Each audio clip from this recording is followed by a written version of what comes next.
big air up. It really will take some punishment, this. And it's surprisingly drivable. You just have to be prepared to grab it by the scruff, that's all. You can't be afraid of it, otherwise it will eat you for breakfast and you'll find it doing things that you don't want it to do. Positive on the brakes, positive on the throttle, and be prepared for it to move around. And then it's a whole load of fun.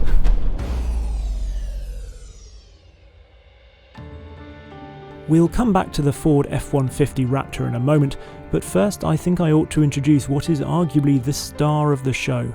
This is the Hungry Valley State Vehicular Recreational Park, just off Interstate 5 north of LA.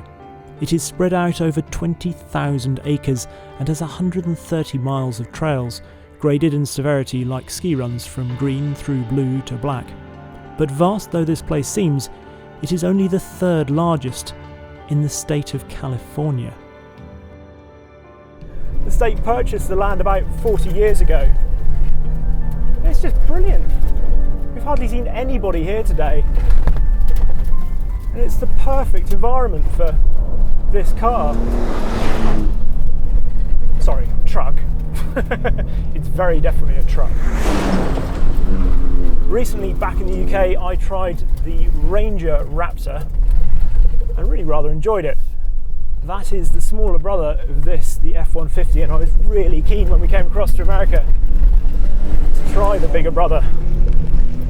The biggest difference really straight away is the fact that under the bonnet, instead of having a 2-litre diesel, we have got the engine from a Ford GT. Bit of air. That means it's a turbocharged V6, as you need, reminding, with 450 brake horsepower. Now, it's not the most characterful engine, it's not a V8 as it used to be, and that still does feel a shame because it's not the most characterful in terms of sound, but it's certainly pretty effective. The figures for the turbocharged 3.5 litre V6 are 450 brake horsepower and 510 pounds-foot, which sounds like quite a lot, but actually only feels adequate in such a big vehicle. However, as with the smaller Ranger Raptor, the star of the show is the suspension. Peer into the gigantic arches and lurking behind the wheels you will see rather beautiful, to my eyes anyway, Fox live valve racing shocks, with 13 inches of travel at the front and 14 at the rear. These electronically controlled units are an update for this generation of F-150 and give continuously variable compression damping. Now, perhaps I built it up too much in my mind. I was perhaps expecting a little more of this. I don't think it's actually any better than the Ranger in terms of what it can cope with. And I mean, it's a big, heavy car, this 2,600 kilos, which is a lot off-road to manage. Probably should have gone to sort of some big, wide open area for this, but I like these sort of tracks. It's more fun, it's more challenging, certainly for the car and for me, hence me not looking at the camera too much.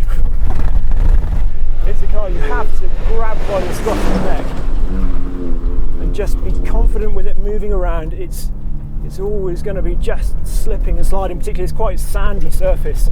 You really need to read the track as to what it can cope with, because it won't just steamroller everything, and perhaps that's what I'd imagine from sort of things I've driven in the past, things like bowlers, which really can take everything that is thrown at them. Having said that, this is still pretty extraordinary.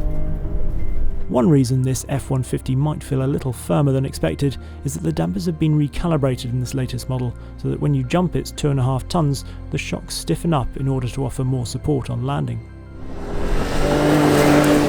Anyway, there are 7 driving modes that adapt the suspension, gearbox, steering, etc. to try and tailor the Raptor for everything from fast road driving to rock crawling. Now, I've got this in the Baja mode, so that's in 4-wheel drive, and I will actually show you. Slow down a bit here, and just put it into 2-wheel drive, so that just this here up to 2-wheel drive, because you think, right, well, that's obviously going to be even more fun putting it into real drive, but as you'll probably see just around here, yes, it does tire, but trying to get traction in this is really very difficult as soon as you put it into two-wheel drive. It doesn't feel anything like as composed, and it's just, you're fighting it much more. It's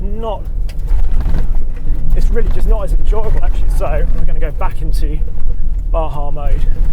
What we should probably talk about is what it's like on the road, because you might be able to tell there is a lot of shuddering in here. Now we've got the sort of shorter cab with these suicide rear doors, and I can only assume that because we haven't got any sort of B-pillars there, that's why there is quite so much shuddering, because it does feel pretty flexy, which is Pisolano, and doesn't do much for the sort of ride quality on the road. It's a shuddery ship. Ride quality aside, it actually felt rather luxurious inside. The optional B&O stereo was fitted to our Raptor, and it deserves a lot of credit for doing a fine job of overcoming road noise and making music or podcasts pleasurable to listen to. The big bolstered Recaro seats are also a new option for this model, and as well as doing the much needed job of holding you in place during enthusiastic driving, the fact that they were both heated and ventilated was at times greatly appreciated. There's a 10-speed gearbox in here, and also you've got these big, lovely titanium paddles, which is sort of a shame because actually you don't end up using it. It's much better just to leave it to get on with its own thing. Of all our days in the USA, this one in Hungry Valley was definitely one of the most fun. It reminded me of a day skiing or mountain biking with the same sense of freedom and escape. The fact that it only cost $5 to get in seemed extraordinarily good value. The Raptor 2 feels like rather good value, certainly in the US. If you don't intend to go off-road, then I'd certainly look elsewhere for fun because it's definitely compromised on tarmac. But with this sort of place on your doorstep, it's a different matter. A super crew like this starts from around $55,000, and given that for your bucks you get an engine related to one in a supercar costing over $500,000, you get looks that turn heads as much as a supercar, and some suspension that allows you to do this, it seems like a bit of a bargain.